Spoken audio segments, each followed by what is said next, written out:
supers.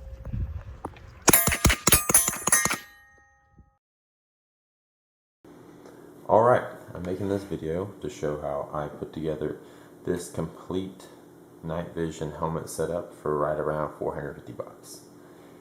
When you want to look at how you're going to set up your night vision rig, first thing you have to find is your night vision device. The only way you're going to be able to come anywhere near this $450 mark is with the Silonix Aurora Sport. I got this one on sale, I think Black Friday, for 300 bucks. They normally run 400, so if you're wanting to keep around the 450 mark, you have to wait for them to go back on sale again, which I'm sure they will. But if not, bump it up to 550 and you can still get the same very useful setup. There are plenty of videos out there already about how the Aurora Sport or just the straight up Auroras compare to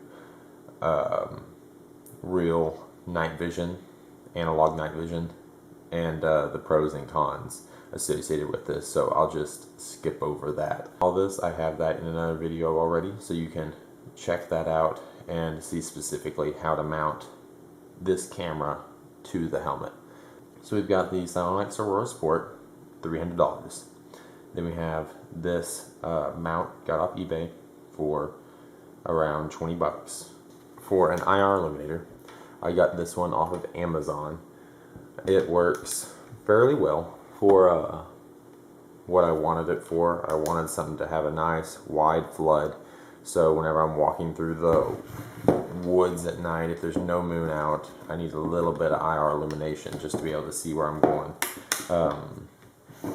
Because the Aurora isn't quite as sensitive as the new Gen 3 stuff, you're not going to get quite as good performance in like pitch black conditions, so you will need a little bit of IR illuminator. But if you have half a moon, then you'll be fine. This is just for like if you have nothing pitch black, it's inside, something like that.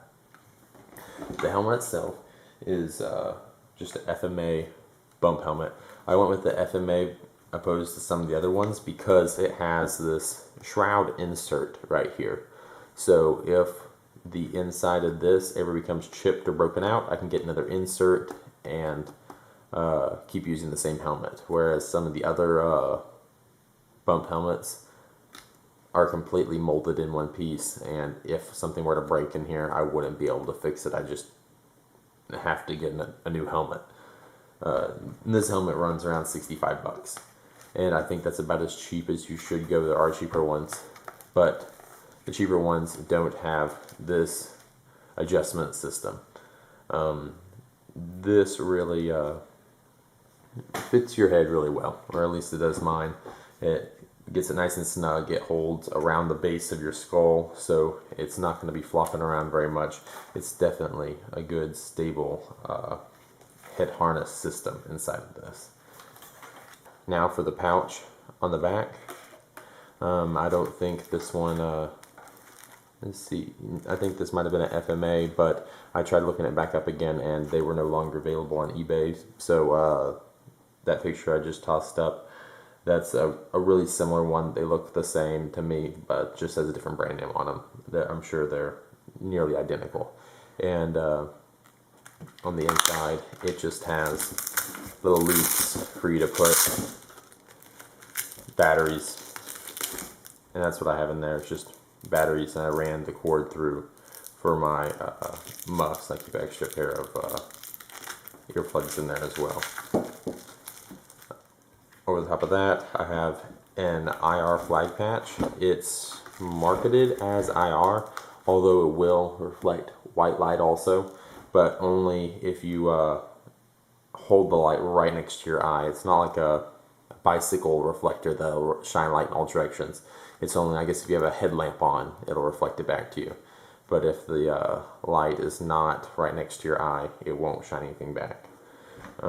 Take that for what you want. I think you can get the actual IR patches for around 12 bucks, and this one was 5. I just wanted to try it out, so there, you know what that one does. As far as the muffs go, I got these walkers at Walmart for 20 bucks, and I'm not super happy with them. I'd say I probably would have rather just spent the extra 30 bucks or extra 20 bucks and got a set of another set of Howard lights. I have a set already. They're great. I just tried to go cheap, but it ended up being a little bit too cheap, and these aren't the best. They only have one microphone, so you're hearing the same thing through both ears, so you can't tell what direction sounds are coming from while wearing these, and the audio is really poor quality, and it's pretty quiet also. It won't turn out very loud.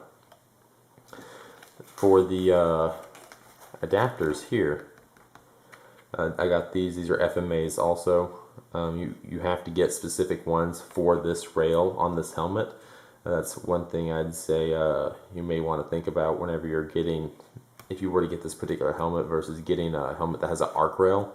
There's a lot more accessories available for the arc rails. It was a lot harder to find these adapters for the muffs that fit on this rail versus the ones that fit on the arc rail. But then again, they were only 20 bucks. They just took me a little bit longer to find, and they work fine. They swing to the back, they swing down. You have them right here. You press them in, and they click in, and they hold against your ear. You can pop them out so they aren't all the way up against your ear.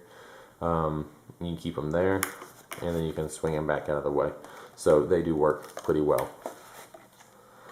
I did add this. It's just if you're shooting at night with other people, that way other people can see you. They have lots of IR or visible strobes on eBay that I saw. I didn't get one of those. I just didn't want to put the money into that yet. I got this from Walmart for $2 on the clearance aisle. It is a, I guess, bracelet that runners wear, or maybe it goes around your ankle.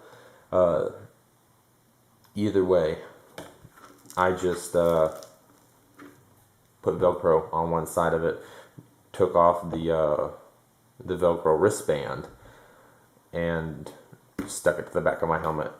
Overall, I'm very happy with my $450 helmet setup. I've been putting this together over the course of probably about the last 6 months, just piece by piece, and I'd say it's come together pretty well. The only thing that I have left to do on it now is I'm going to put this little mini O light right here, so I'll have a white light also, and I'm just going to do that by zip tying that little section of rail through these holes, and that little rechargeable O light can go on there. So that about sums it up.